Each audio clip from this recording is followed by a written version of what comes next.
Hi, how are you? Today we are going to talk about a fascinating topic, medieval women and their hidden influence. Now, how about turning off the lights, settling in and leaving the world outside? Close your eyes and relax, because this story will take you straight to the past, with a touch of humor and serenity to lull you to sleep. Shall we get started? The Middle Ages, an era marked by ferocity, darkness, and a rigid system of hierarchies, is often described romantically with castles, knights, and ladies. But did you know that behind this image, there were women who defied the narrative, positioning themselves as hidden figures of influence away from the court lights? Welcome to the world of medieval women and their unseen contribution to history. Now, before you begin the journey, turn off the light, settle in comfortably, and allow yourself to relax as we unravel the mysteries of this distant era. Although most of history was written by men, it is important to highlight that women were not just ornamental or passive figures in their families. They were everywhere, in the shadows, in the houses, in the fields, and even in the convents. His work was often invisible, and his actions, while impactful, were almost always overshadowed by the grand narratives of heroes and warriors. Imagine the scene. You wake up surrounded by a piercing cold, inside a stone castle with few windows, where sunlight is only a sporadic luxury. Medieval women didn't have the comforts of modern heaters or the amenities you know today, but that didn't stop them from quietly shaping a rigid society. Contrary to what the movies tell us, they weren't just waiting to be rescued. Women were creating, teaching, and in many cases controlling crucial aspects of medieval life. And how did they exert their influence? Some within the church influenced laws and norms in a way that few would have imagined. Others, invisible to the eyes of history, kept the foundations of society functioning. It was women who took care of agriculture, domestic economics, and education. However, with the rise of great warriors, knights, and kings, women were quickly relegated to the role of spectators. It is no wonder that female figures of the Middle Ages rarely appear in the pages of history as protagonists. And when they do appear, they are often seen through the prism of romanticism or victimization, distorting the reality of their lives. So, allow yourself to demystify this. Take a deep breath and imagine what it was like to live in that period, where a woman's very existence could be disregarded, but still, she had a hidden strength, a force that would shape the future of generations. As we explore these historical figures, we will see how their everyday lives were filled with challenges, struggles for invisible power, and, yes, a hidden influence that echoes to this day. Now that you've gotten into the mindset of medieval times, let's explore a little more about the role of women in medieval society. Although the medieval world was predominantly male-dominated, women were not completely on the sidelines. They were, in a way, immersed in the plots of society, weaving their networks of influence, even if they were not at the forefront of historical accounts. In most medieval societies, women were seen as belonging to the private and domestic realm, far from politics or war. They were caregivers, wives, mothers. However, their role was much deeper than just maintaining the houses and fields. Many medieval women, especially in the lower classes, performed vital functions for the functioning of the economy. They farmed, prepared food, raised animals, and often kept local businesses running. Imagining yourself in a medieval village, the scene is almost palpable. The smell of burning wood on the stove, the constant sound of hammer bangs, and the buzz of conversations in the background. Women were often responsible for taking care of the health of the community, using remedies made with herbs, roots, and other natural products. As much as medicine was in the hands of men, healers were the first to be called when someone fell ill, as their knowledge was, in many cases, the only one available. If you saw a medieval woman in the countryside, you might think that she was just performing mundane tasks, not realizing the immense power she held in her hands. Because, contrary to popular belief, these women were the real ones responsible for the continuity of daily life and the progress of the economy. They weren't just planting or cooking, they were preserving the structure of their society, often more effectively than any politician or nobleman of the time. But how does this translate into power? Well, the power of a medieval woman was not given to her by her official position. It was the power of survival, of practical wisdom, of knowledge transmitted from generation to generation. It was the ability to shape the future with his hands, whether it was cooking a nutritious meal or ensuring that the community had enough medicine to survive the winter. And yet this power was never publicly acknowledged. Women worked tirelessly to keep the wheels of society running, but history, unfortunately, has rarely recognized them. Instead, the great figures of power of the time were those of knights, kings, and priests. Women, in turn, were being left behind, their contributions invisible. That doesn't diminish their importance, of course. They've continued to influence their society in ways few could have imagined. Behind castle walls, medieval women were often overlooked, but in villages, towns, and cities, they were the foundations on which medieval society was built. Maybe, just maybe, the true strength of the Middle Ages was held by the hands of these women who quietly shaped the future, while the world ignored them. The medieval church, dominated by men, seems to be a place where women would not have had room to stand out. However, the reality was much more complex. Although women did not hold formal ecclesiastical offices, they wielded considerable influence within the medieval religious world, often invisibly. Let's explore how they managed to navigate this massively male institution, quietly shaping the fate of many. Imagine yourself in a medieval cathedral. The aroma of melting wax and incense fills the air, while the echoes of prayers resonate through the great stone corridors. The church was undoubtedly a powerful institution, with male clergy in control of doctrines and rituals. But that didn't mean that women were voiceless or powerless. Although they could not become priests or bishops, many women shrewdly infiltrated the deepest layers of the church, where their influence was undisputed. The convent was the first institutionalized space in which women found a path to power. Although life in the convent was often arduous and full of restrictions, some women used their position to influence political, social, and even economic affairs. The clearest example is the abbotesses of large convents. Not only did they command vast estates, but they also played a crucial role in the spiritual and political decisions that affected their communities. And what is most fascinating is that these women were often at the head of their own orders, without the public recognition they deserved. You may be wondering, but how did they have power in a male-dominated structure? Well, the answer lies in your ability to operate in the shadows. Women like Hildegard of Bingen, a Benedictine nun of the 12th century, are a perfect example of this. Not only did she influence the spirituality of her day, but she also had a profound influence on medicine, music, and philosophy, despite being formally a woman in an institution that did not allow women to rise to high positions of power. The church also played a key role in propagating ideas about morality and behavior. Women, even though they were excluded from most levels of formal authority, were still in a position to influence everyday religious life. They were responsible for helping to preserve rituals, maintaining order and discipline in religious communities. Even though they did not have an official voice, their presence was essential to the functioning of the medieval church. Throughout the centuries, while men gave the sermons and guided the masses, women continued to work behind the scenes, offering spiritual advice, serving as counselors, or in some cases as intermediaries between clergy and the populace. What most people don't realize is that medieval church women, far from being simple observers, were often the front line in many life and death decisions for their followers. And yet, what else is heard about the medieval church? Stories of male heroes, such as Saint Francis of Assisi or Saint Thomas Aquinas.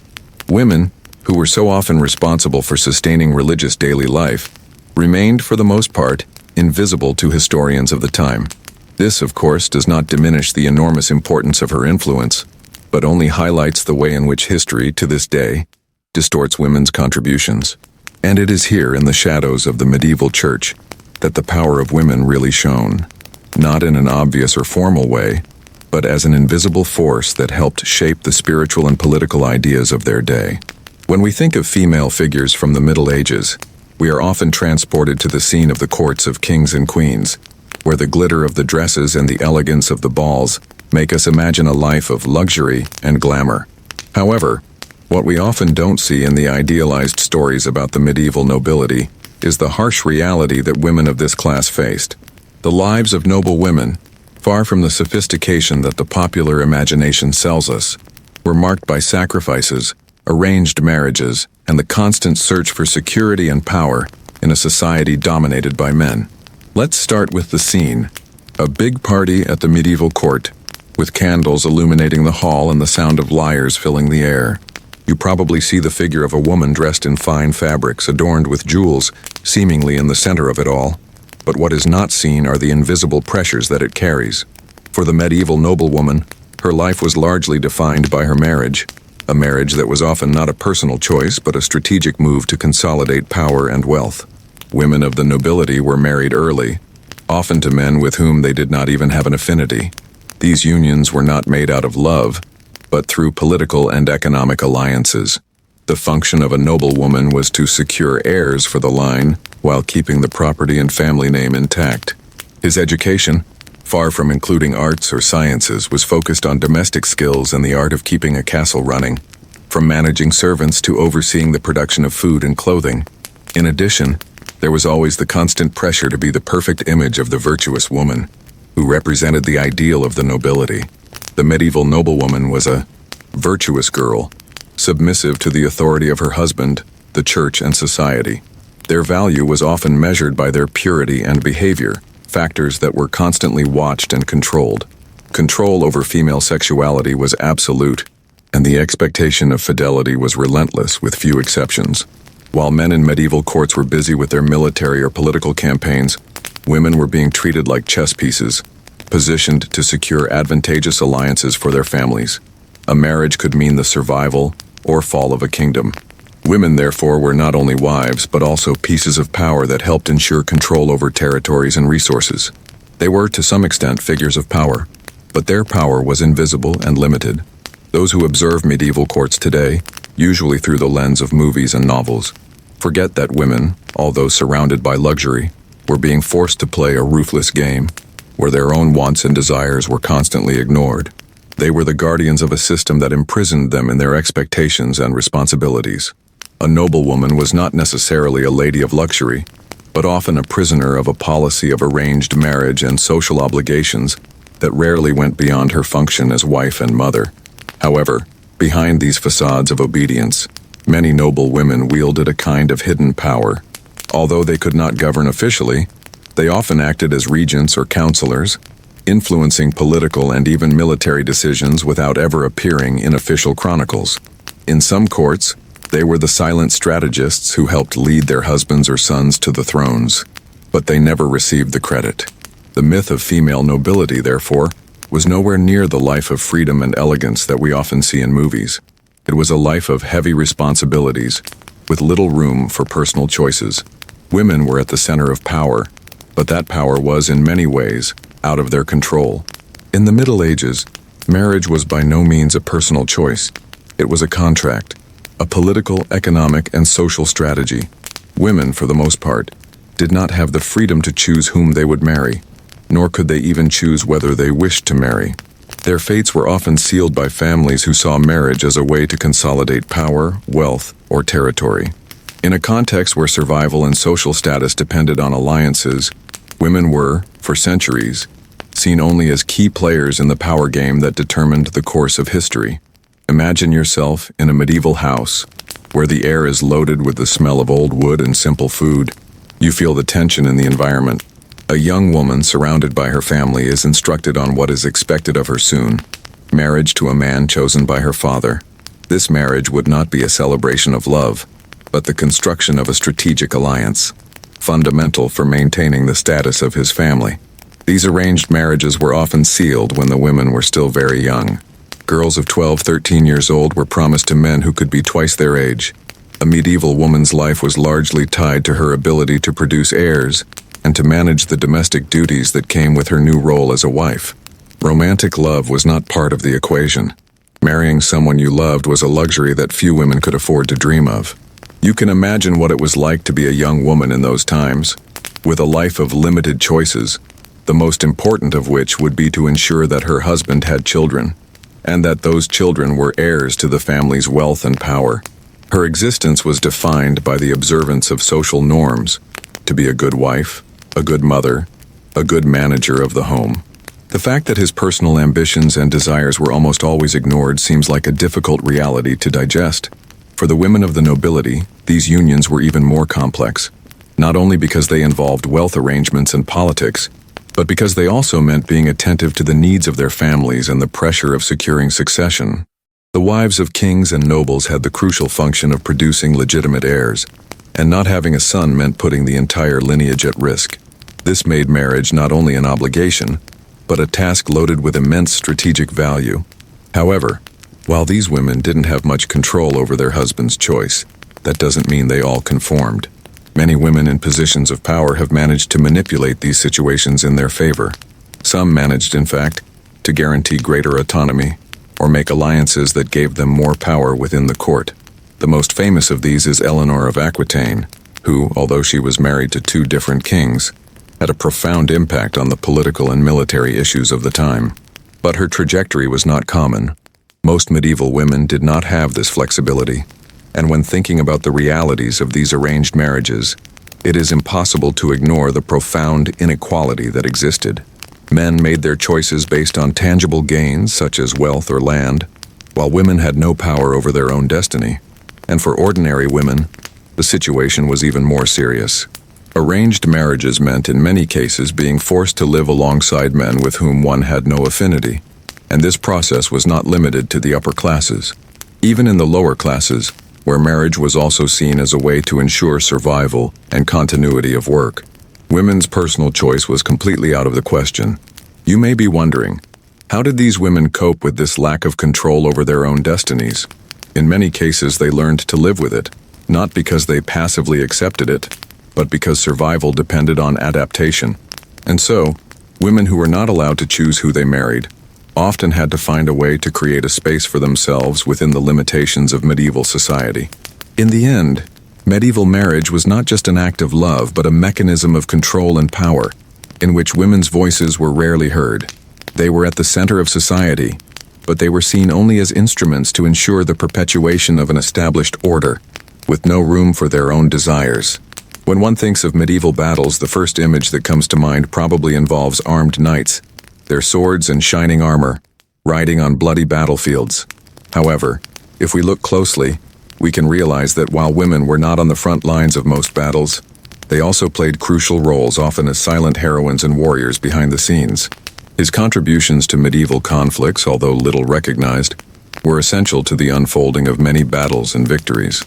Imagine yourself in a medieval fortress, where the sound of swords and the clanging of armor resound in the morning, mixed with the smell of iron and the warmth of fire.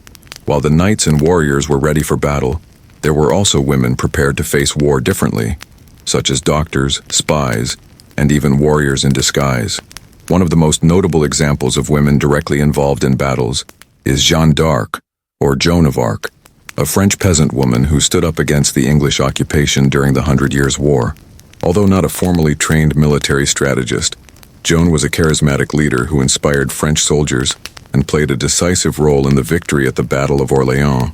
Joan's courage and determination defied all expectations about the role of women in war. Her figure became a symbol of endurance and strength, and although she was later captured and executed, her influence on the war and the history of France endured. Joan of Arc, however, was not the only woman to be involved in the war. Women also played essential roles as nurses and healers, caring for wounded soldiers on the battlefield and helping to maintain troop morale. They often faced the same brutal conditions as men, and in many cases their presence was crucial to the soldiers' survival. But because they were not formally registered as part of the army, their actions rarely gained recognition. In addition, there were those women who disguised themselves as men to fight in battles.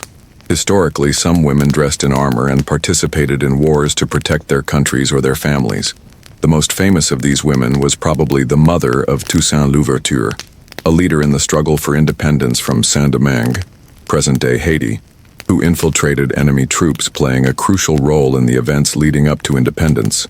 However, throughout history, many of these women have remained anonymous, their contributions in battle being overshadowed by the prevailing narrative of male warriors. What is often lacking in traditional depictions of medieval warfare is the recognition that women were, in fact, present, not just as maidens to be rescued, but as active participants who defied expectations and stereotypes. They were silent heroines, in the trenches, in makeshift hospitals, and even on the battlefields.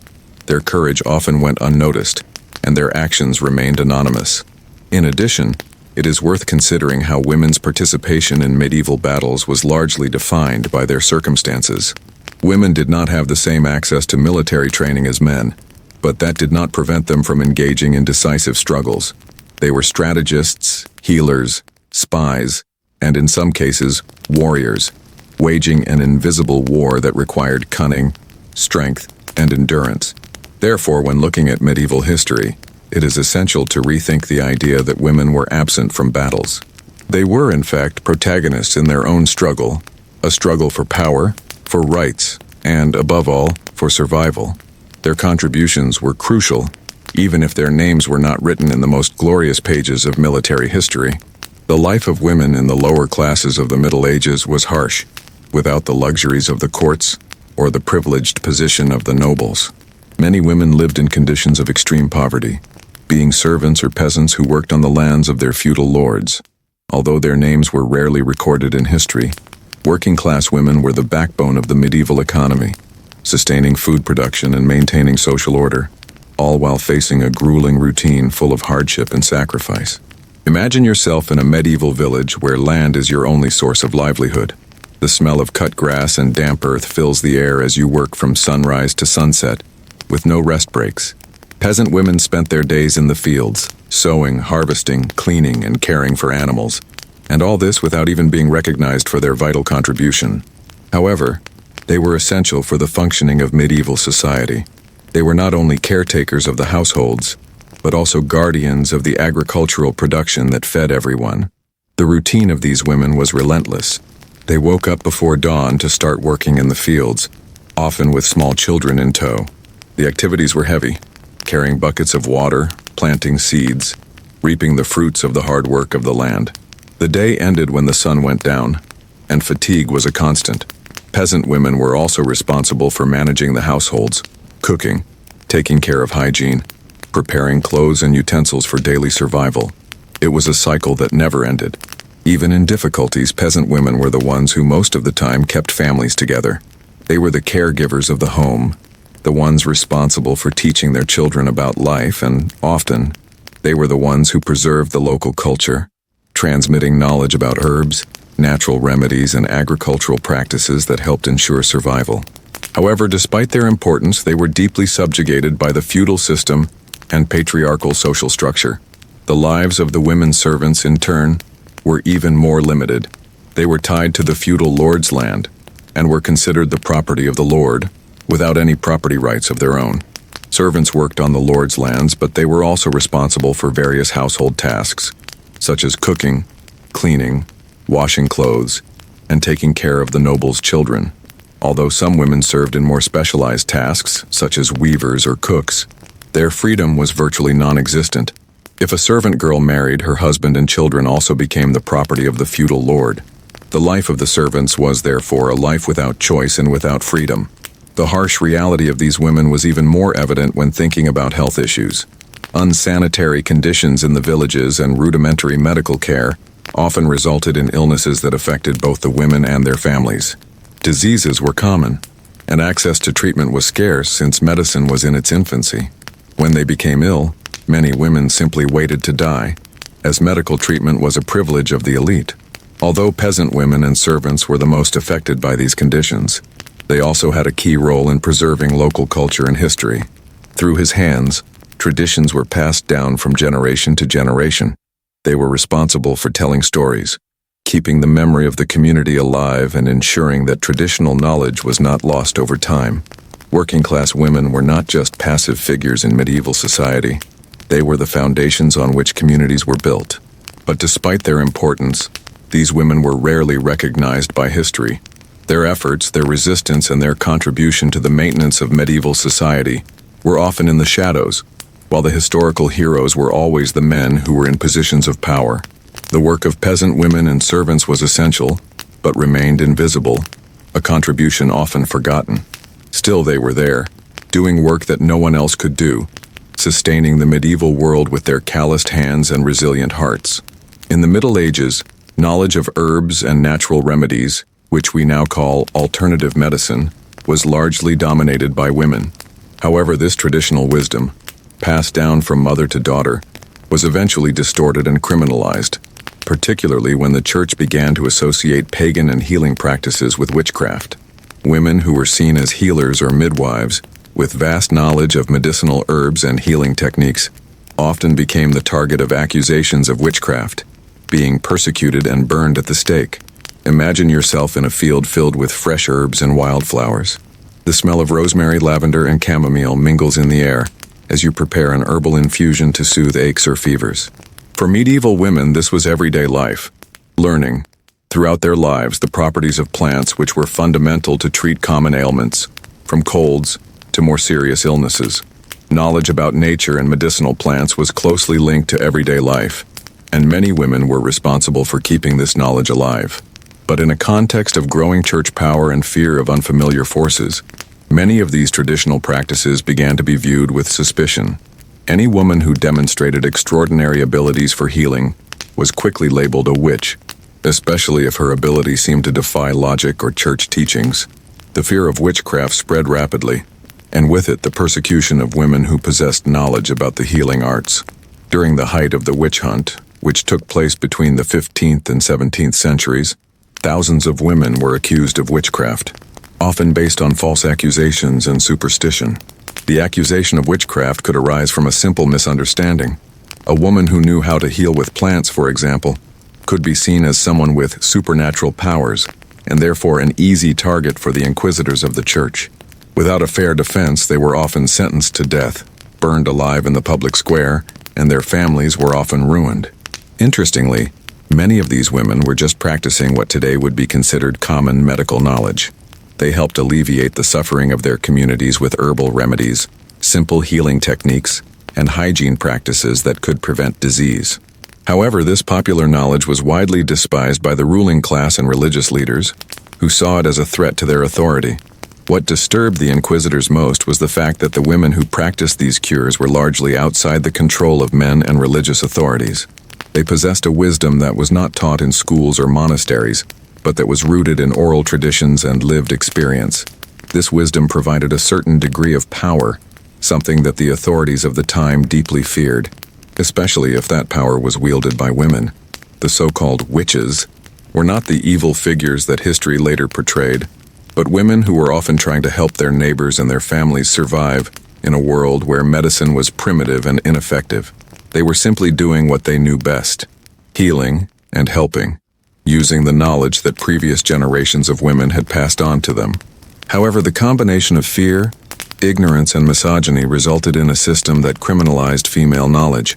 In the end, women who were accused of witchcraft or as heretics were victims of a society that neither understood nor respected the crucial role they played in the health of their communities.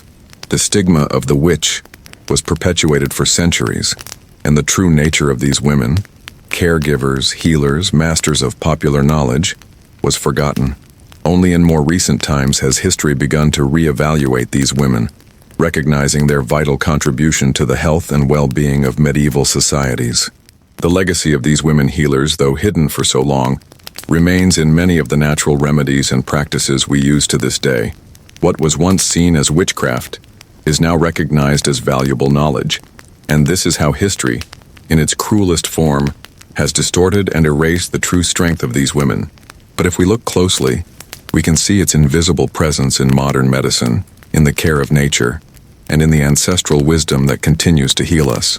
In medieval courts, women were often portrayed as ornamental figures, exuding grace and virtue, but rarely as protagonists of political or social decisions. However, this simplistic view does not do justice to the complex and multifaceted reality of the role of women in medieval courts. Many of these women, although they did not have the official power to rule, wielded a great deal of influence in the political, social, and even military spheres, but in a discreet manner, often in the shadows of their husbands, fathers, or sons.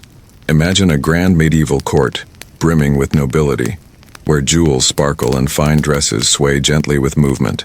The aroma of fragrances fills the air, and the sound of whispered conversations permeates the room.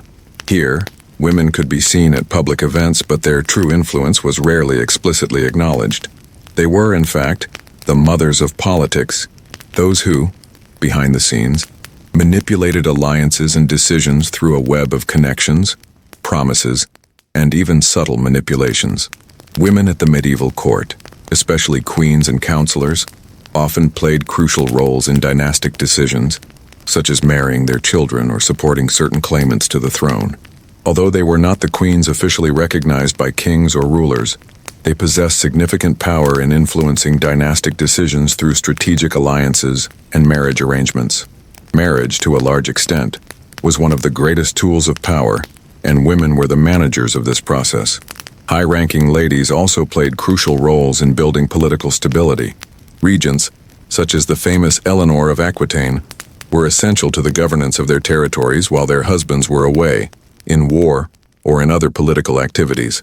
These women not only protected the power of their families, but also amplified it by maintaining political alliances and resolving disputes inside and outside the territory. At the French court, for example, Eleanor was an essential figure in the spread of her family's power, extending her influences in various parts of Europe. Although often ignored by official records, she was, in practice, one of the most influential figures of her time, manipulating marriages and supporting political issues that affected the entire continent. But women's power was not only in the great political and dynastic issues. On a more local level, high-ranking women in the courts also shaped day-to-day decisions. They influenced social policies, issues of alliance between noble houses, and even military actions through the manipulation of their husbands or sons. These women were often the real forces behind the thrones, although their participation in historical events was obscured by the glorification of male figures. For them, power did not manifest itself directly or physically, as in the knightly warriors who fought in battles, but in their ability to manipulate circumstances in their favor. They were brilliant strategists, utilizing a combination of intelligence, charm, and family alliances to achieve their goals. Although their names rarely appeared in historical records, these women were essential to the functioning and stability of medieval courts. The contrast between the appearance of passivity of women in medieval courts and their true political influence is one of the greatest distortions in history. They were figures of power, but that power often manifested itself in the shadows. Even without official recognition, they played a key role in the functioning of medieval political institutions, showing that the history of medieval women is not just a history of silence, but of powerful and invisible influence. When we talk about medieval art, we usually think of the great works produced by masters like Giotto or the monumental churches and cathedrals. However, the role of women in this field, which seems to be on the margins, was much more complex than one might think. While women were largely excluded from the great artistic academies and the grandest works of the time, they played a crucial role in the development of certain art forms, especially those that were more closely linked to everyday life in the female universe. And contrary to what many believe, medieval women were not limited to embroidery alone. Imagine a medieval workshop, illuminated by the soft light of candles, where women work with fabrics and threads, creating rich and intricate tapestries, which decorate the walls of churches and palaces. The sound of embroidery and needles piercing the cloth was constant. Art was not just a form of leisure or pastime, but a true practice of resistance and expression for many women of that time. Embroidery was not just a decorative activity, but a way to create narratives, to record stories, and to leave a tangible mark on a society that rarely recognized them as artists. Although painting and sculpture were dominated by men, women excelled in several other forms of art such as embroidery, tapestry, illuminated writing, and even poetry. The skill of embroidery, for example, was highly valued in her day, and women who engaged in this art often created works that not only embellished but also told powerful stories. Tapestries, in particular, were a highly prized art form, especially at courts, where they were used to illustrate mythological or historical scenes. An example of this is the famous Bayeux Carpe, a tapestry that tells the story of the Norman conquest of England in 1066. Although the authorship of this piece remains controversial, it is believed that women were responsible for its creation. This is not just an ordinary embroidery. It is a rich visual narrative full of historical and cultural details. These tapestries were more than simple decorations. They were historical documents, and the women who created them were unknowingly recording important events for posterity. In addition to embroidery and tapestries, many women were also involved in the art of illuminated writing, a practice essential to the preservation of medieval knowledge. Nuns, in particular, were responsible for copying manuscripts and creating illuminations, decorative and detailed, for religious and scholarly texts.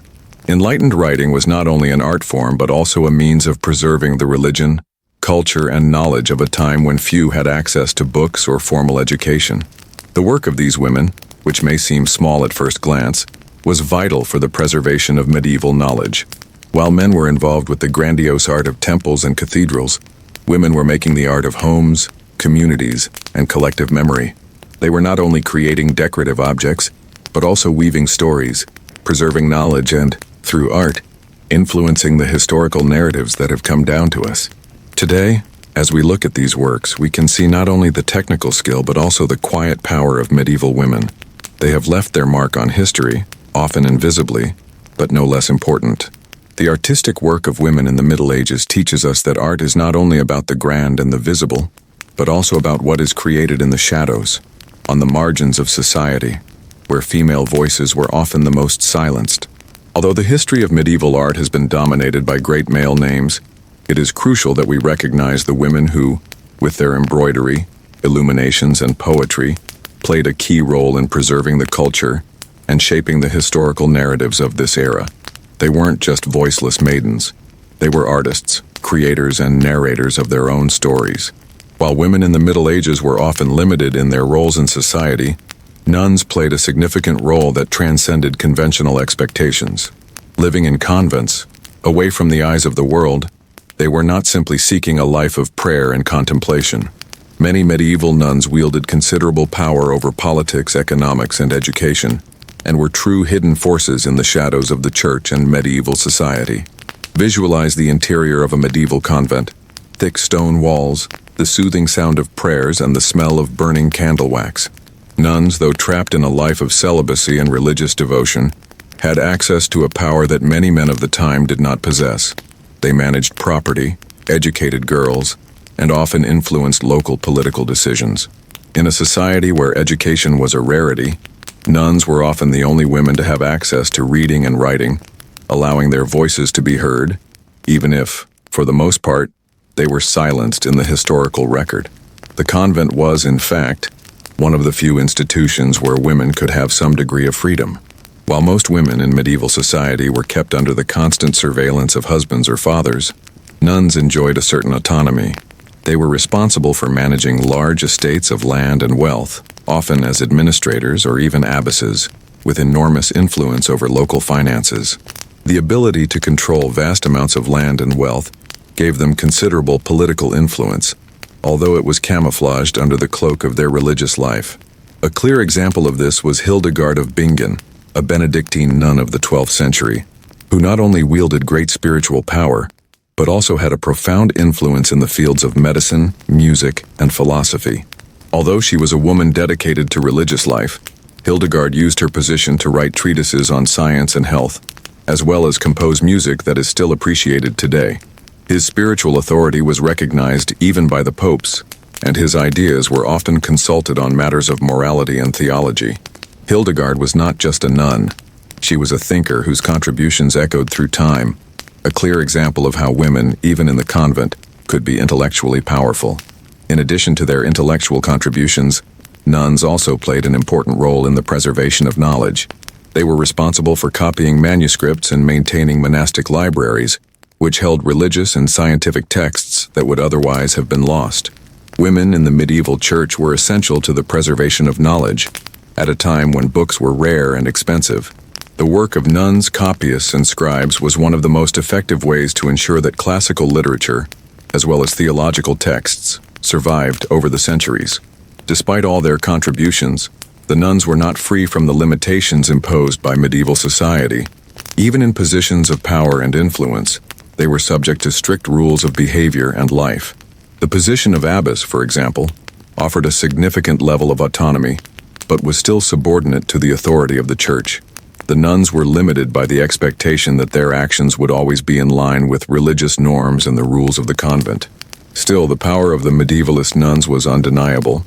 They were the maintainers of culture and knowledge in a period where most women were ignored in spheres of political and social influence. The fact that many of these women remained in the shadows of history is a reflection of the medieval patriarchal system that sought to minimize their contributions. Even so, its impact can be felt to this day. in the way the church and religious education have been shaped over the centuries. Therefore, when thinking about the women of the Middle Ages, remember that nuns were not just figures of devotion and prayer. They were invisible rulers, educators, and thinkers who played a crucial role in shaping medieval society while maintaining their faith and the values of the church. When we think of medieval literature, it's hard not to imagine chivalrous heroes and epics of great warriors, but the role of women in the literature of this era, if it was recognized at all, was deeply marginalized. Many of the female voices of this era, which, when encountered, were usually expressions of romantic or religious feelings, were invisible in the texts that were more widely known. The few women who excelled in this field, however, provided rare and essential insight into the emotions, conflicts, and realities of medieval women. But this contribution was often overshadowed by centuries of patriarchal history. Imagine flipping through a medieval manuscript, where the gold ink glows and the dark words in Latin or Old French evoke stories of heroism and faith. Medieval literature is full of epics that exalt the courage of knights and the deeds of warriors. However, women, when they appear, are often portrayed in a superficial way, as romantic figures who existed to serve as an object of desire or as maidens to be saved. The literature of the time reflected a view of woman that was nothing more than an unrealistic ideal of purity and virtue, a view that did not do justice to the complex and real experiences of medieval women. However, in the midst of this distortion, some women have managed to leave their literary mark. One of the most notable is Christine de Pizan, a 14th century French writer who stood out for being one of the first women to write about the role of women in society. In her work, The City of Ladies, Christine offers a scathing critique of the misogynistic views that predominated in medieval literature, and instead pays homage to the historical and mythological women who played significant roles but were forgotten or ignored by history. But despite the importance of works like Christine's, the female voice in medieval literature was rare. When women were portrayed, they were often limited to the stereotypes of the time, the virtuous and submissive woman, or the wicked and treacherous woman. These representations were instrumental in shaping the medieval idea of femininity, but in doing so, they made no room for women's authentic individual voices. Women's stories were often silenced, subverted by a narrative that preferred to exalt men's bravery. In a broader context, medieval literature was not just a form of entertainment or the preservation of history, it was also a tool for education and social control. Epic poems such as the Arthurian cycle not only glorified the virtues of chivalry, but also reinforced social and religious norms about female behavior. Women like Guinevere, who appear in these stories, are more often than not figures of desire and betrayal, and their depiction distances itself from the actual experiences of women in medieval society. Although medieval literature was dominated by men, the quiet presence of women in this field suggests a constant struggle to be heard. The few female writers and poets who managed to emerge under the pressure of medieval patriarchy were pioneers, but often without the recognition they deserved. Her writings, while not widely disseminated during the Middle Ages, provide a unique insight into the complexity and hardship women faced in a period where their voice was rarely heard. The invisibility of women in medieval literature also leads us to reflect on the implications of this exclusion. Throughout history, women have been systematically marginalized, their stories ignored, and their voices drowned out. But it is important to highlight that, even in the face of these difficulties, some women were able to transgress the limits imposed on them, creating a literature that challenged the norms and reflected their own experiences and perspectives. Today, when studying medieval literature, we must make a conscious effort to listen to the voices of women who were present, but silenced. We must try to reclaim these histories, give them the visibility they were denied, and, in doing so, recognize the importance of women's contributions to the culture and knowledge of their time. In the Middle Ages, expectations for women were extremely rigid and often overwhelming. What medieval society saw as femininity was a set of rules and norms that women were required to follow, and violating these norms could result in severe social and even legal consequences.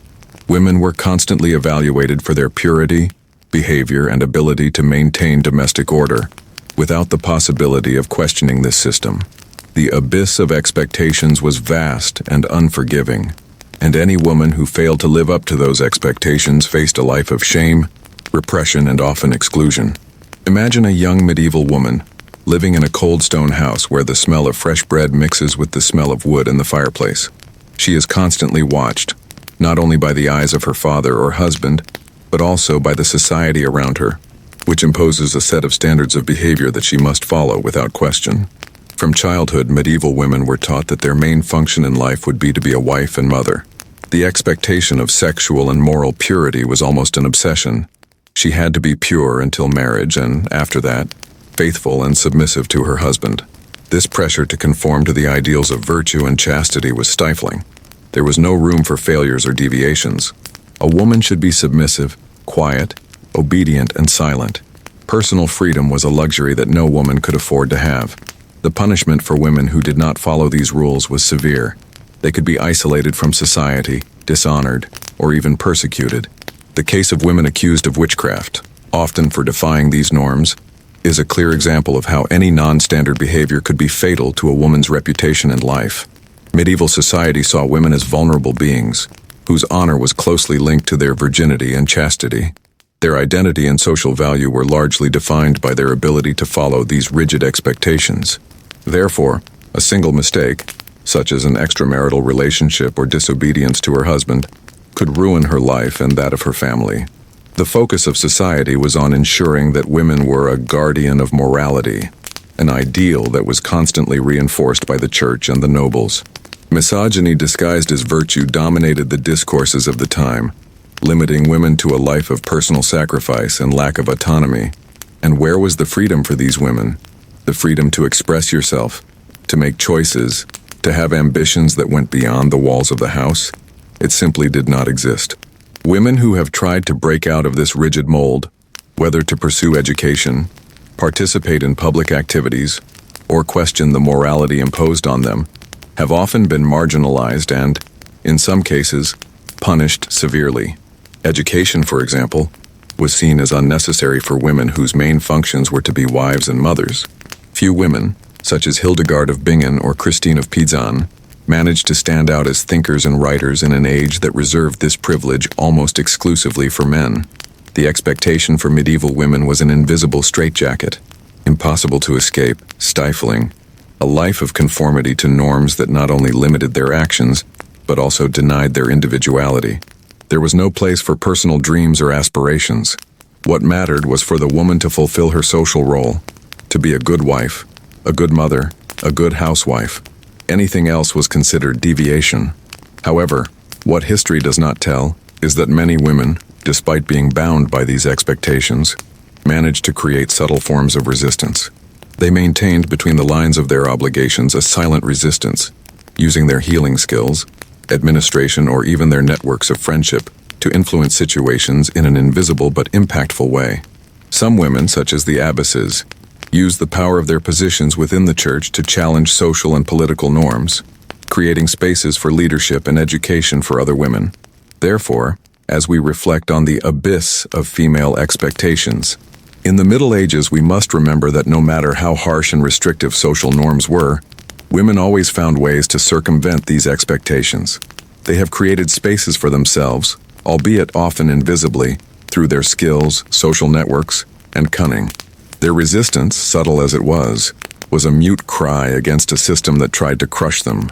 And perhaps this is the most remarkable of all, the ability of these women to exist, to survive, even when the world wanted them invisible.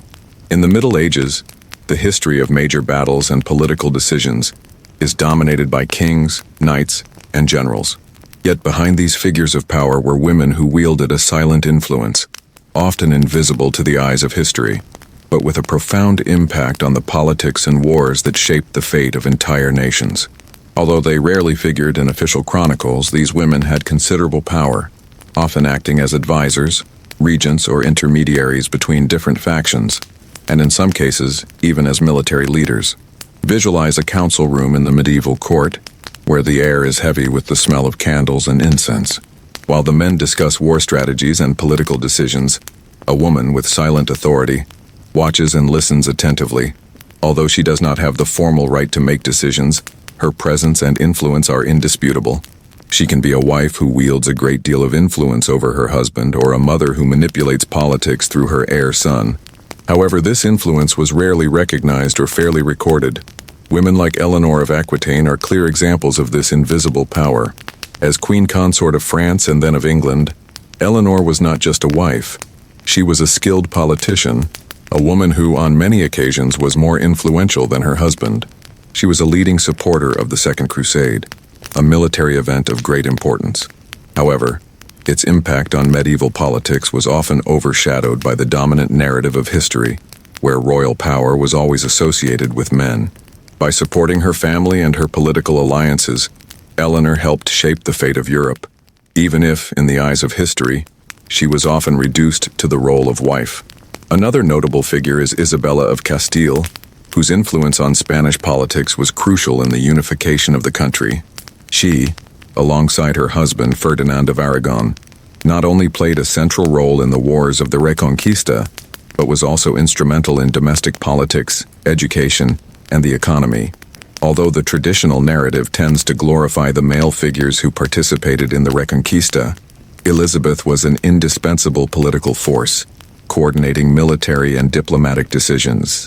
She was responsible for financing Christopher Columbus's voyage, which opened up new avenues for exploration of the New World. Elizabeth demonstrated that even in a period when women were seen primarily as subservient figures to men, they could wield considerable power through the manipulation of alliances and influence over their husbands and sons. In addition to the queens, other middle and lower class women played equally important roles in the conflicts. Women, although rarely mentioned in military chronicles, were present on the front lines in various ways. Some helped maintain the morale of the soldiers, while others became directly involved in war operations. During the 100 Years' War, for example, women like Jeanne d'Arc defied norms and led troops into decisive battles, challenging the view that women were fragile and incapable of fighting. It is important to note that medieval politics and warfare were not only matters of armed battles, but also of diplomacy and power manipulation. Women played an essential role in forming alliances through marriage, managing finances, and controlling land, which were often the true sources of power.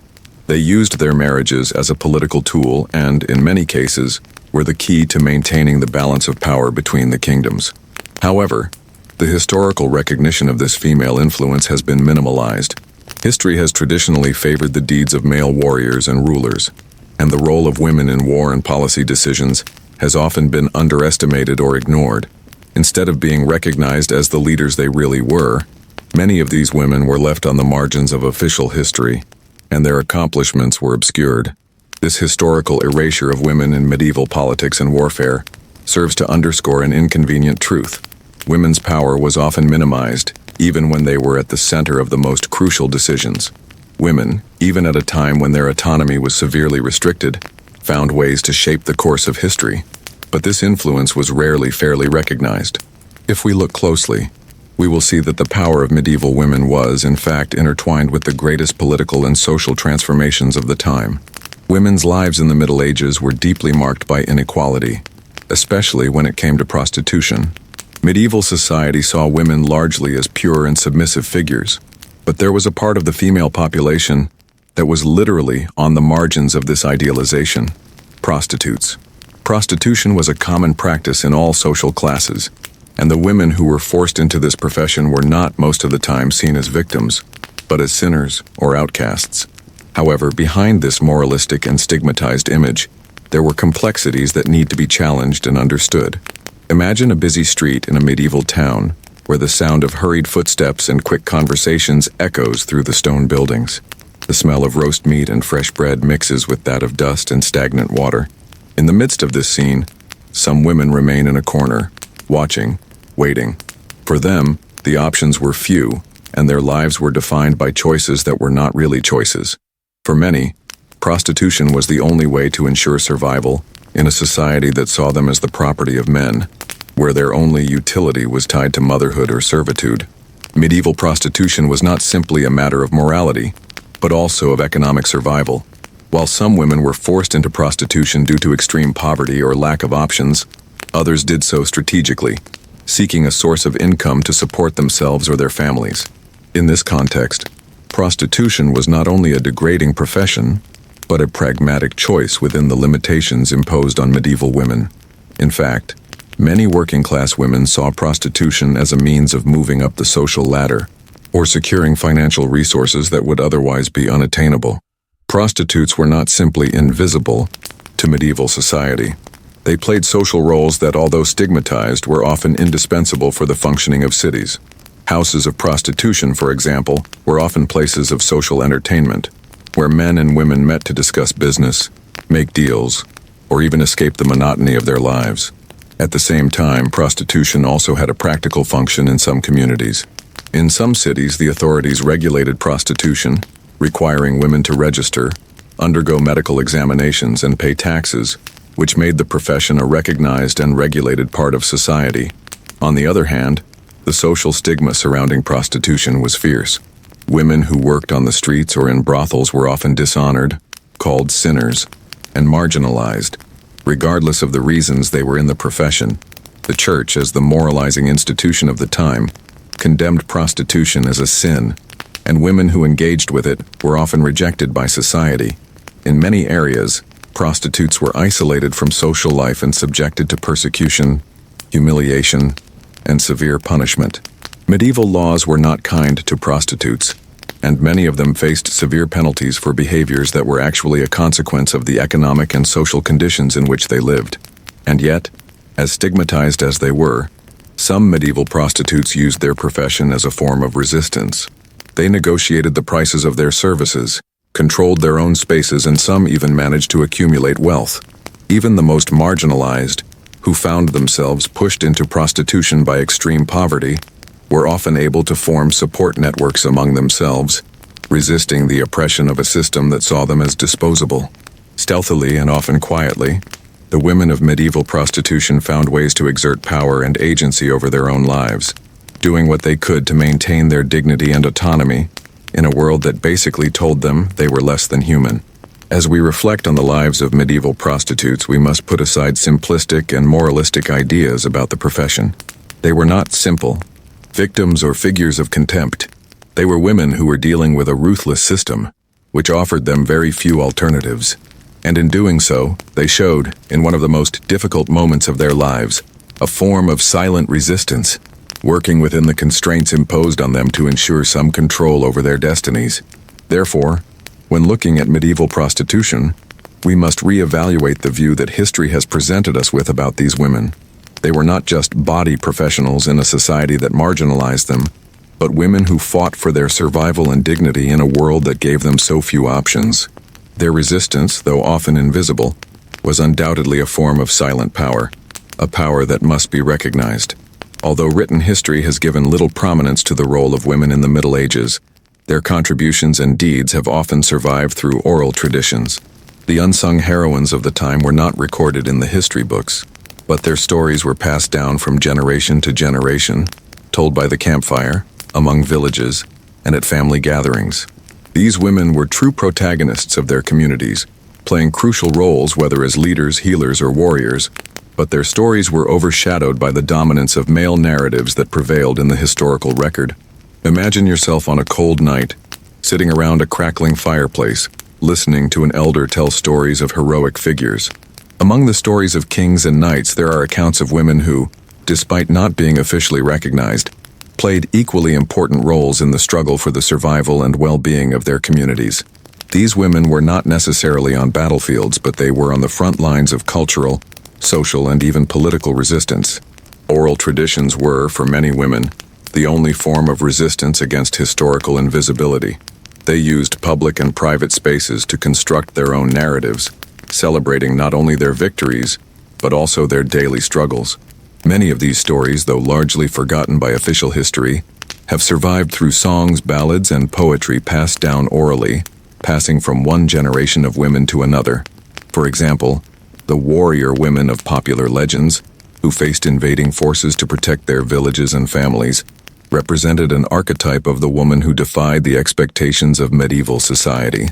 Although there were not many women in formal military roles, the stories of women like these who took up arms to protect their loved ones were preserved through singing and poetry. These unsung heroines were not warriors in the conventional sense. but were women who used their skills and resilience to survive and protect their community. In addition, oral tradition has also preserved the stories of women as healers, midwives, and spiritual leaders. Women were, for the most part, responsible for maintaining the health and well-being of the community. They used the knowledge of herbs and remedies passed down through generations to treat illness, alleviate suffering, and ensure that life went on. The stories of these women as healers and mothers of all were often ignored in historical records, but they were celebrated in the form of songs and tales that acknowledged the importance of these women as pillars of society. These anonymous heroines were the ones who, to a large extent, kept the medieval social structure functioning. They were responsible for the care of children, education, and often the preservation of culture and traditions. But their contribution to the medieval world was systematically devalued, and they were kept out of the official records of history. Even so, their stories of courage, endurance, and leadership have survived through the centuries, conveyed by the voice of the women who came after them. In medieval society, where women were often treated as a submissive and invisible figure, these anonymous heroines reveal a strength that was both silent and resilient. They were the ones who, with wisdom, cunning, and courage, shaped the world around them, even when history did not recognize them. The strength of these women may not have been recorded in the great history books, but it was preserved in the voices and memories of the women who came after them, who continued to tell their stories and remember their contributions. Oral history has not only preserved the memory of these women, but it has also shown how, even in the most oppressive societies, the female voice has not been completely silenced. The unsung heroines of the Middle Ages proved that even when written history tried to erase them, they lived on in oral traditions in every corner of medieval society. Their endurance, though unofficial, was as powerful as any feat of a knight, for their strength was rooted in the ability to survive, to protect, and to silently resist oblivion. In the Middle Ages, the law was a direct extension of the patriarchal system that dominated society. Women, regardless of their class or social position, were legally subjugated to men. They were considered the property of the father before the marriage, and after that, the property of the husband. The legislation of the time reflected this inequality, severely limiting women's rights. But despite this, some women managed to find ways to resist this legal oppression and fight for a share of autonomy. Imagine yourself in a medieval town, with narrow cobblestone streets and the constant sound of hammers, shouts, and negotiations. As you pass through the doors of a tavern or market, you notice an environment immersed in trade and exchange, but also in an atmosphere of surveillance. Women, especially those in the working class, were under constant scrutiny, as their behavior was governed by a ruthless moral and legal code. Medieval laws, especially those feudal in nature, treated women as incapable of owning property, inheriting property, or making legal decisions without a man's supervision. Marriage, for most women, was not a choice, but a legal obligation. If a man wanted to divorce his wife, he could do so relatively easily, but the woman did not have the same right. Custody of the children was also usually granted to the father, and in cases of divorce, the woman could lose her right to see or care for her own children. Women were often treated as minors under the law, with no control over their own lives. Even in a legal system that restricted their freedoms, some women of the Middle Ages found ways to resist. Women of the nobility, for example, could act as regents, ruling on behalf of minor sons or absent husbands, as happened to many queens who seized power during the absences of their husbands or sons, especially during long military campaigns. One of the most well-known figures in this context was Isabella of Castile, who, alongside her husband, Ferdinand of Aragon, not only played a vital role in Spanish politics, but also wielded great influence on matters of inheritance and law. She used her power to shape legislation and guarantee women's rights within the court and society at large. In addition, women also began to exercise a certain form of resistance within the common law, even without formal recognition. Widows, for example, had more rights in some regions, including the ability to manage property and make economic choices. In many cases, widowed women became powerful figures, especially when they inherited large fortunes or land, and were able to make decisions that challenged the patriarchal order. But it wasn't just the women of the nobility who used the law to their advantage. Some women, particularly in the lower classes, have also found ways to use the legal system in their own defenses. While most legal charges against women were based on their morality or sexuality, some well-informed women have used the courts to challenge abuse, demand child support, or claim custody of children. The laws that governed women in the Middle Ages were oppressive, but that didn't mean that women simply accepted them. They sought by all means ways to circumvent the limitations that society imposed. Although they were often at the mercy of the decisions of men in positions of power, there was a silent force in women at the time, who sought to find space for themselves within what was imposed on them. Their legal resistance, while often undocumented, was crucial to the evolution of women's rights in the following generations. Medieval legislation on women is a direct reflection of the inequalities of the time, but the way these women navigated these systems, often defying their own limitations, reveals a quiet resistance and a strength that, while often ignored by history, was vital to building a more complex society and eventually fairer. Life in medieval cities was marked by a fast pace and intense agitation. Women living in urban centers faced a different reality from peasant women, mainly because they had access to more opportunities, but they were also exposed to their own and often relentless challenges. In the cities, women could have some degree of freedom compared to the rural world, but this did not mean that their lives were easier or less oppressive. On the contrary, they were often subject to social and economic control in the same way as their counterparts in the countryside, with only one difference. The urban environment gave them more opportunities to exert influence, albeit limited. Imagine yourself walking through a bustling medieval town, the sound of carts being pulled through the cobblestone streets, the buzz of people's voices doing business, and the smell of the fresh fish market mingling with the aroma of bread baking in bakeries. Women in medieval cities were more integrated into economic life than women in rural areas, where their activities were limited to agricultural work and household management. In the cities, women could be merchants, artisans, or even workers in workshops and manufactures. Some could even run their own businesses, a rarity in a patriarchal society where most women had no legal autonomy. In many medieval cities, women could participate in guilds, associations of master craftsmen and merchants, and some even managed to obtain the right to practice certain crafts. Although women did not have the same access to power within these organizations as men, they could actively participate in the trade, as in the case of widows who inherited their husband's business and continued to operate it. These women, who often inherited control of cloth, merchandise, or tavern stores, were essential to the urban economy.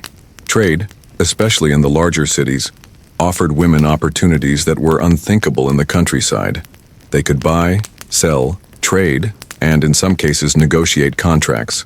However, although women were more present in the urban economic sphere, they were still subject to a social hierarchy that limited their choices. Control of property, for example, was still predominantly male, and women, even the wealthiest, were often under the supervision of a husband, father, or other male in the family. In addition, medieval cities were much more prone to disease and epidemics, such as the bubonic plague, which killed millions of people in the 14th century. Although medicine was rudimentary, women still played an important role as healers, utilizing herbal remedies and other techniques to try to cure the diseases that plagued their communities. These women, like the rural healers, were some of the few people who had any knowledge about health, but they were often viewed with suspicion, especially if their practices diverged from those taught by the church. Life in cities has also brought a new reality for women in terms of social interaction. Although they were still seen as subordinate to men, urban women could become more actively involved in the cultural and social life of cities. They participated in festivals, religious celebrations, and in some cities, even civic events. However, this did not mean that their lives were free from oppression or risk. Women accused of immoral or undesirable behavior were often punished severely, and religious and legal institutions continued to be spaces where women were constantly watched. However, amid all these difficulties, women in medieval cities were also the silent agents of change. They influenced local commerce, culture, and, in many ways, politics. Although their role in urban society was often invisible, their contribution to the development of medieval cities cannot be underestimated. They were everywhere, in the market squares, in the workshops, in the brothels, in the bathhouses, and in the churches. Even when their presence was not officially recognized, they played a central role in the construction of medieval communities. Medieval cities, with all their limitations and challenges, represented for many women a place where they could have some control over their destiny. Although this control was limited, it offered opportunities that were not available in the rural world. By living in cities, women found new forms of resistance, new forms of power, and in many cases an autonomy that was unthinkable in rural areas. Life in medieval cities was not easy for women, but it was in many cases where they were able to challenge social norms more openly. In the Middle Ages, motherhood was considered one of the main functions of women, and their identity was closely linked to their ability to bear and care for children. While motherhood was seen as a virtue in many medieval cultures, society also imposed a heavy burden on women who were mothers, often limiting their prospects for freedom and autonomy. However, motherhood in the Middle Ages was not simply a matter of fulfilling a social duty. It was also a field where women wielded a silent power, often invisible to official history, but which was fundamental to the survival and stability of medieval society. Imagine yourself inside a medieval house, where the sounds of children playing and the smell of soup cooking on the stove fill the room. The woman, usually the mother, was responsible for ensuring the well-being of her family, taking care of the children, and educating them in the traditions and values of the time. Motherhood, although idealized as a noble and sacrificial role, was often a difficult and arduous experience. Many women faced complications in childbirth, and infant mortality rates were high. Even so, the pressure to be a devout and efficient mother was immense, and society expected women to fulfill this role without question. For women of the nobility, motherhood was a matter of lineage and inheritance. Her primary responsibility was to ensure that her husband had heirs, especially male heirs. The idea of motherhood for these women was deeply linked to the perpetuation of the power and wealth of the family. Often, the pressure to give birth to a male child was enormous, and failure to live up to that expectation could have devastating consequences not just for the woman, but for the entire family. Motherhood was seen as an essential function, but also as a heavy responsibility, which could result in great emotional and physical suffering. For women from the lower classes, motherhood had an equally complex meaning, but with a different impact. While childcare was a central part of their lives, they also needed to work to support the family. Many women worked in the fields, in homes, or as artisans, while caring for their children and their education. Motherhood for these women was not just a matter of affection, but a matter of survival. They needed to ensure that their children grew up strong and healthy enough to help with the family's work, often under extremely difficult conditions. The pressure to be a good mother was heavy, but these women were constantly struggling to balance love and care with the demands of daily life.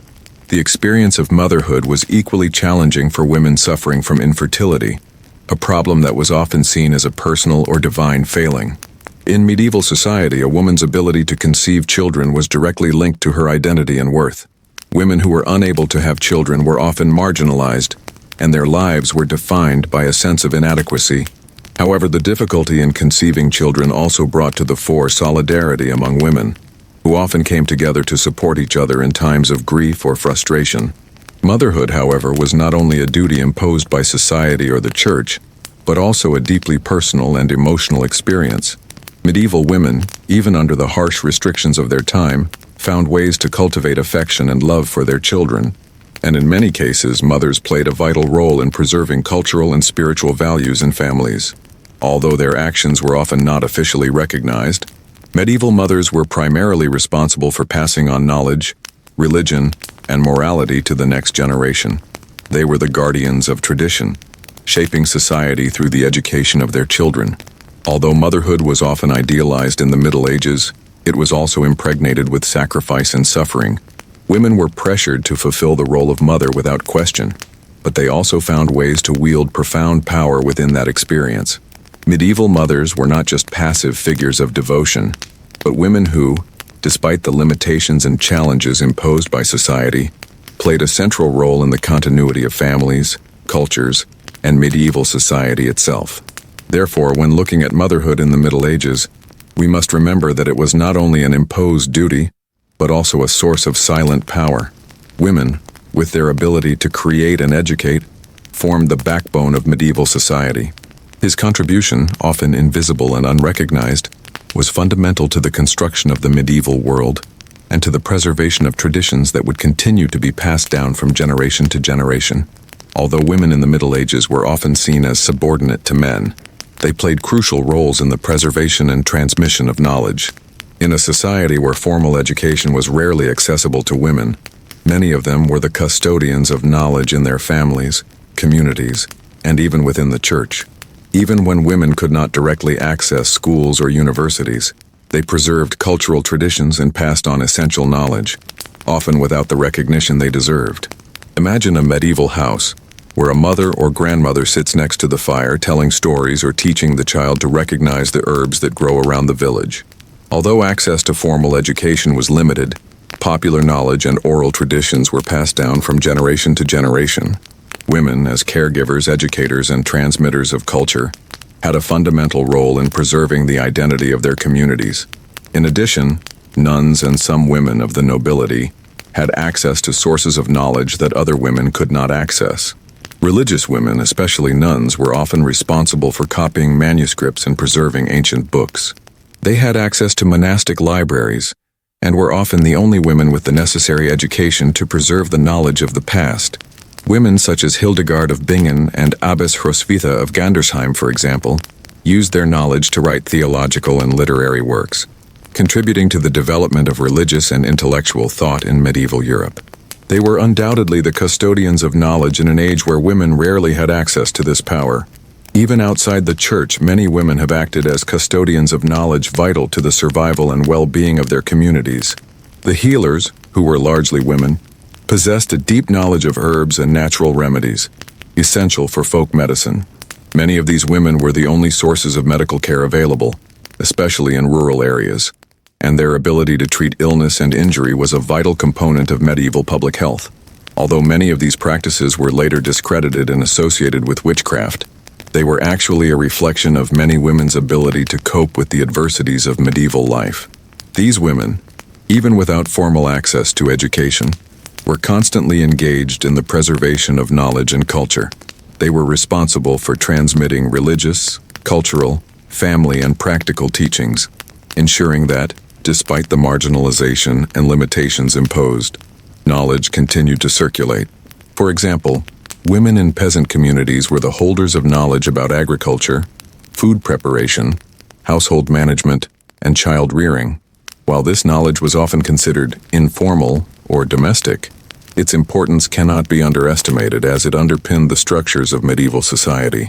It is fascinating to realize how women's knowledge was vital to the functioning of communities, and how many times this knowledge was kept in the shadows, invisible to the eyes of history. Women were not just limited to domestic life or motherhood, they were the basis of the practical and cultural knowledge of their societies. Their work as educators, healers, writers, and even philosophers helped shape the development of medieval culture in subtle but arguably powerful ways. While medieval women were rarely recognized for their intellectual and cultural contributions, their impact endures to this day. Oral traditions and practical knowledge that have been passed down from generation to generation continue to have an influence on the way we understand medicine, agriculture, and even education. Women were true guardians of medieval culture, and their quiet resistance to intellectual marginalization was one of the most important forms of resistance that medieval society knew. Therefore, as we reflect on the legacy of medieval women, we must recognize the importance of their role as preservers and transmitters of knowledge. Without them, many of the traditions and knowledge that sustained medieval society would have been lost. Through their stories, their practices, and their teachings, they ensured that knowledge survived and flourished, even under the limitations of their time. In the Middle Ages, the Church had a dominant influence on all aspects of social, political, and spiritual life. Although the clergy were predominantly male, women played crucial roles within the Church, particularly in convents and religious orders. They were responsible for many of the daily religious practices, and had an influence that often went unnoticed by history, but which was essential for the propagation of religious beliefs and the preservation of the spiritual traditions of the time. Imagine a medieval church, with its colorful stained glass windows projecting soft lights onto the cold stone floor. The smell of melted wax from the candles mixes with the aroma of incense, creating an atmosphere of contemplation and reverence. Women, for the most part, did not have access to the priesthood, But this did not mean that they were absent from spiritual or religious matters. They were present as nuns, abbess, mystics, and even as spiritual counselors. Although they did not have the power to administer sacraments, many women were responsible for leading prayers, maintaining rituals, and guiding community members in spiritual matters. Women in medieval convents and monasteries often had a considerable level of authority, although it was not officially recognized. Abbesses, for example, led large religious communities with jurisdiction over land, property, and finance. In some orders, they also had the responsibility of organizing the daily life of the convent, managing the estates, and interacting with other institutions and with the laity.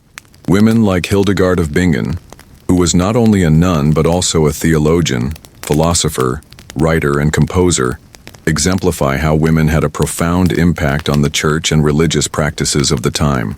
Hildegard's influence was so great that she managed to have her theological work accepted by the church, and her ideas about nature, healing, and spirituality still resonate to this day. Despite the silence imposed by male-dominated hierarchical structures, women in medieval religious traditions had a powerful voice. They maintained and expanded spiritual values in their communities, often taking on leadership roles and helping to shape the spiritual beliefs and practices of the time. In convents, they were primarily responsible for the religious education of young women, preparing them for religious life and imparting knowledge about rituals, prayers, and scriptures. In many cases, women also played a central role in spreading popular devotional practices. While men in the clergy were involved in theological disputes and more formal doctrinal issues, women were often the ones responsible for spreading the faith on more personal and accessible levels. They led prayers, promoted religious festivals, and maintained daily devotional life in their communities. Their spiritual practices had a more direct relationship with the people and were often seen as figures of piety and devotion. In addition, women were often at the head of the mystical communities of the time. Many medieval mystics, such as Catherine of Siena and Teresa of Avila, had a great spiritual influence, with their mystical visions and experiences being widely respected within the church. Although they did not have the same recognition or formal authority as their male counterparts, their spiritual experiences and writings were highly valued by those who followed them.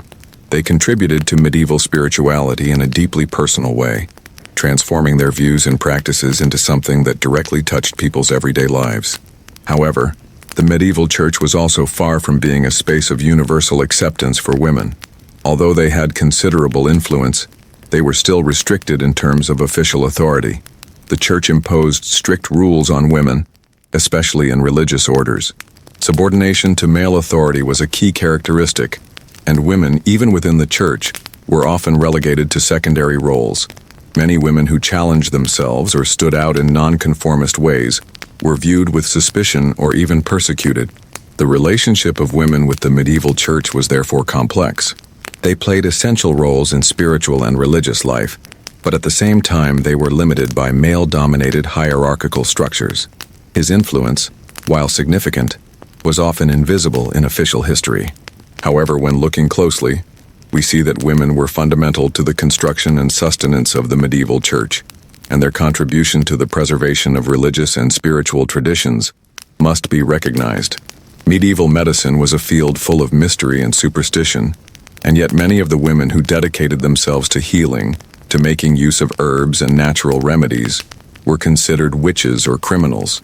Knowledge about the human body and disease was largely in the hands of women, especially healers and midwives, who passed on their knowledge from generation to generation.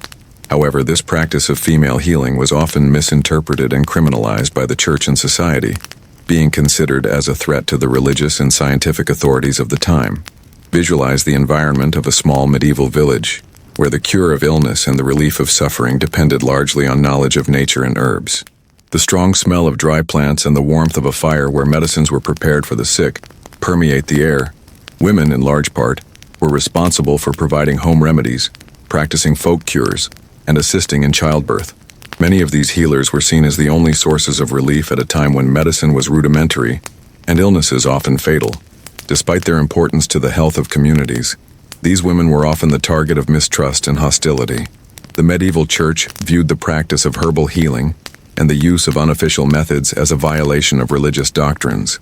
This resulted in the persecution of women who healed or had knowledge about natural treatments, being accused of witchcraft. The fear of the unknown and the association of healing practices with supernatural powers made women healers suspect in the eyes of medieval society, especially when their cures seemed to challenge the authority of the church or the doctors of the time. During the most intense periods of witch hunts, many women were accused of witchcraft for exercising their knowledge of medicinal plants and healing rituals.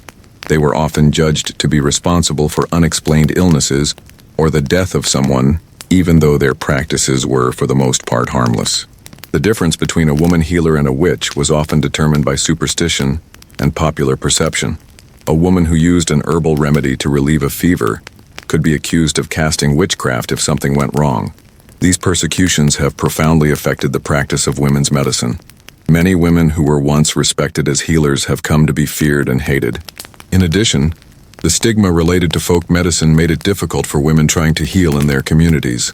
The fear of being accused of witchcraft made many of them operate in hiding, carrying out treatments in secret to avoid the consequences of the church and the authorities.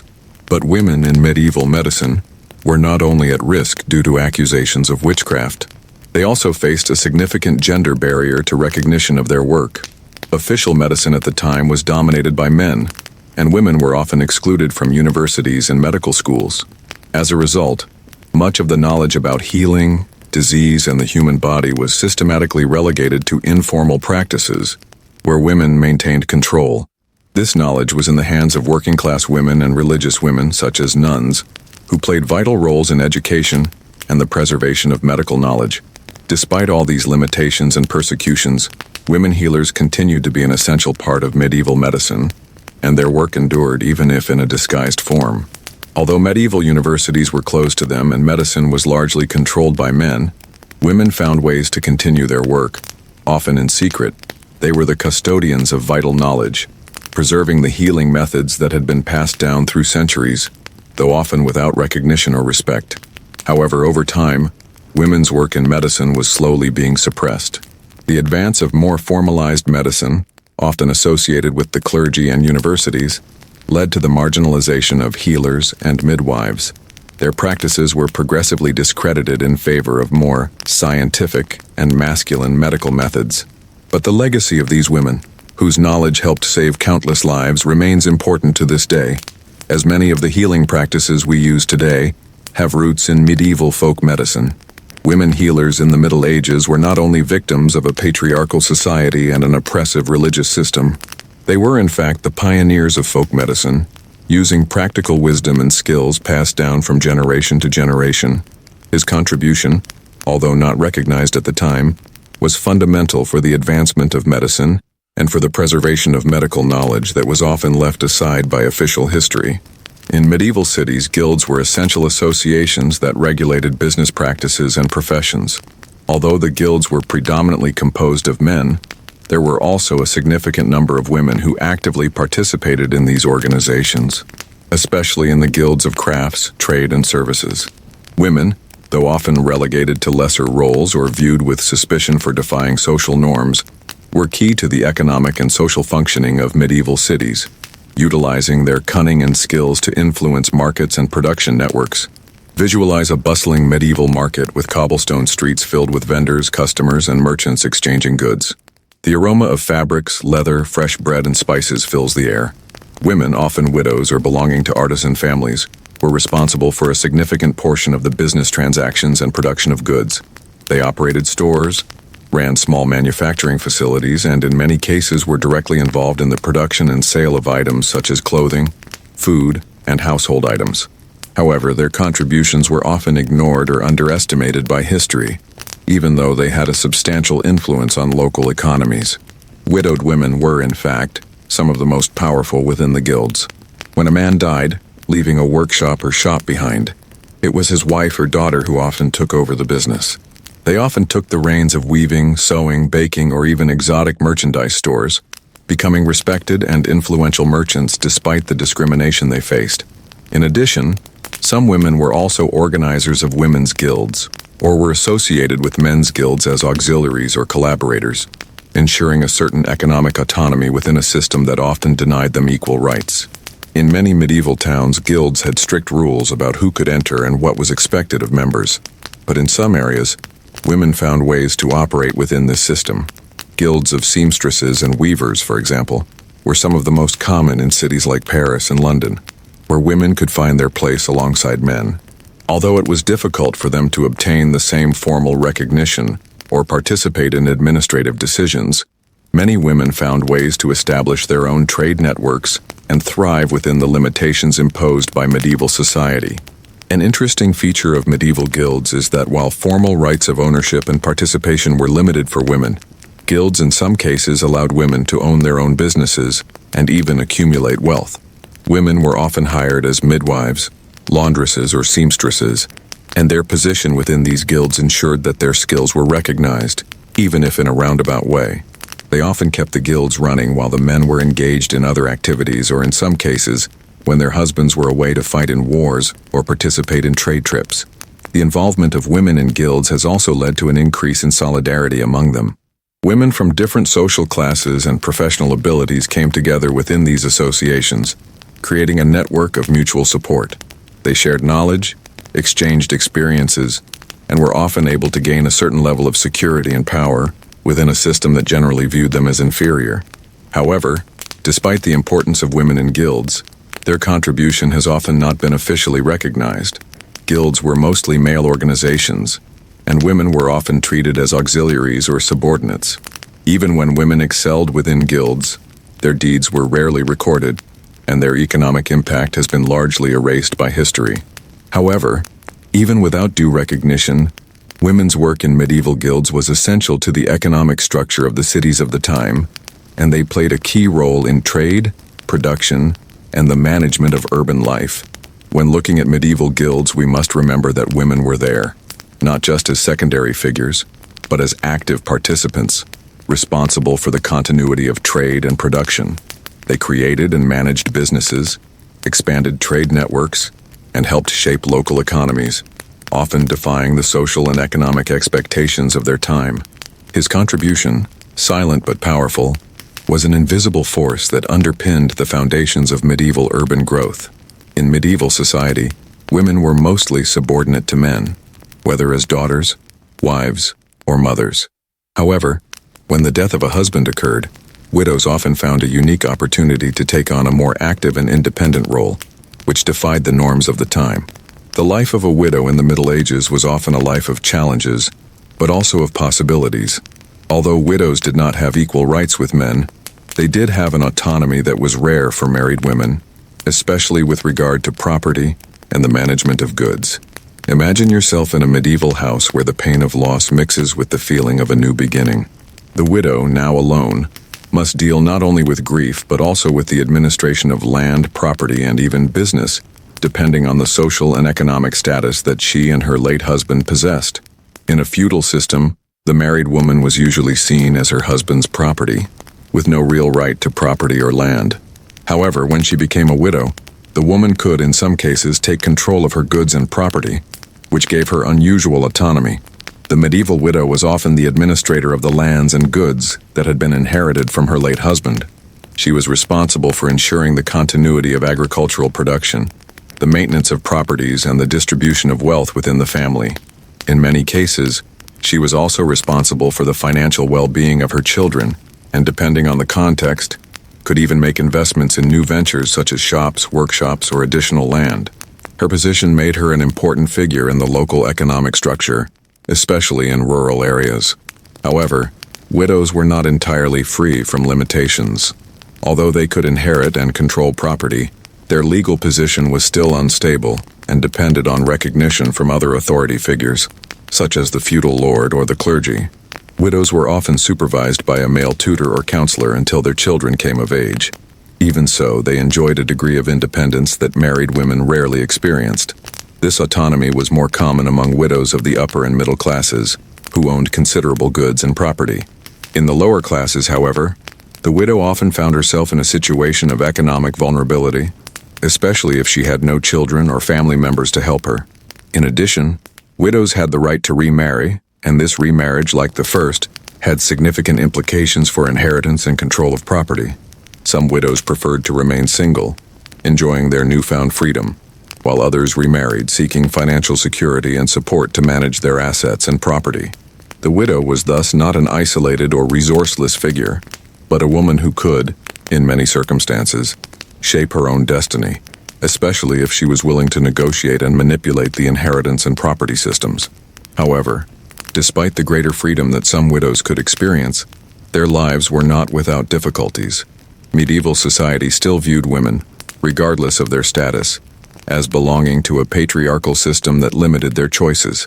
Widows were often challenged by social norms that did not see them as sufficiently capable to manage their husband's assets without a man's supervision. Even so, many widows have proven to be competent, intelligent, and resilient, sometimes occupying roles of leadership and influence in their communities. The lives of widows, therefore, represent one of the paradoxes of medieval society. Although they were forced to contend with societal expectations that saw them as fragile and dependent, they often demonstrated great strength and adaptability, defying norms and taking an active role in managing their own destinies. Its economic, political, and social contribution was significant, even if it was not widely recognized by historical records. Medieval widows were not mere victims of loss, but women who often took the reins of their lives, becoming figures of power and resistance in a predominantly male world.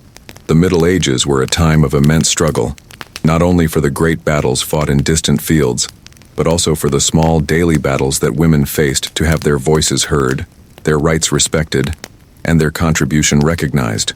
Through the lives of medieval women, we can see how much the silent resistance knowledge passed down through the generations, and the inner strength of these women helped shape medieval society, despite the marginalization and invisibility of their actions. And while the end of the Middle Ages brought significant changes to society, the legacy of women from that era remains, albeit often in subtle and forgotten ways. Imagine walking through a medieval castle, where the stones of the walls still hold the echoes of the women who lived there.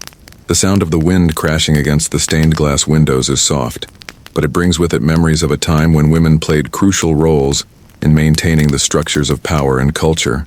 Even without due recognition, these women were fundamental to the functioning of medieval societies, whether in the field of education, politics, religion, or medicine.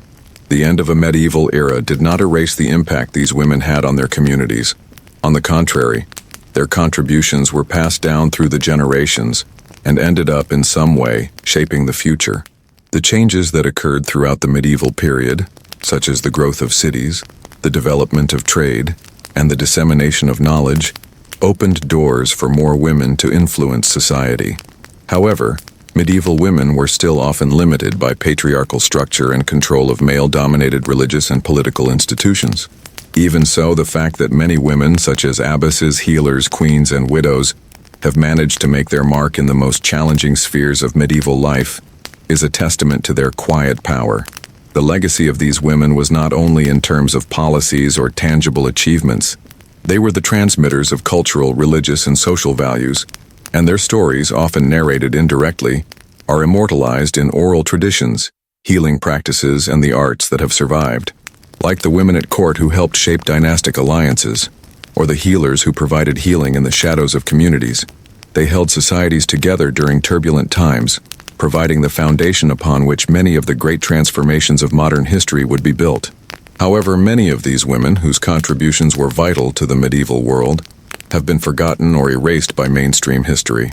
Their actions, often considered domestic or private, were underestimated in comparison to the deeds of men who led armies or kingdoms.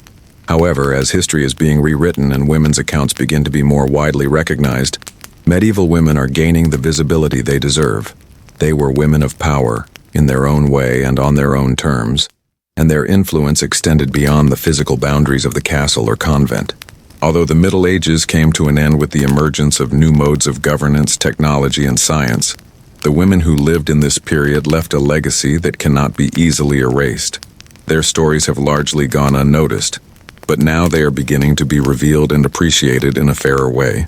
They were not just shadows of the past, but silent pillars that supported the social and cultural structures of the Middle Ages.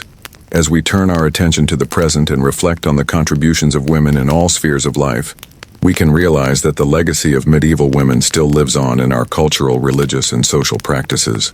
The recognition of the women of the Middle Ages is not only an act of historical justice, but also a celebration of female power that, even in the face of so many adversities, managed to remain firm and vital to the development of civilization.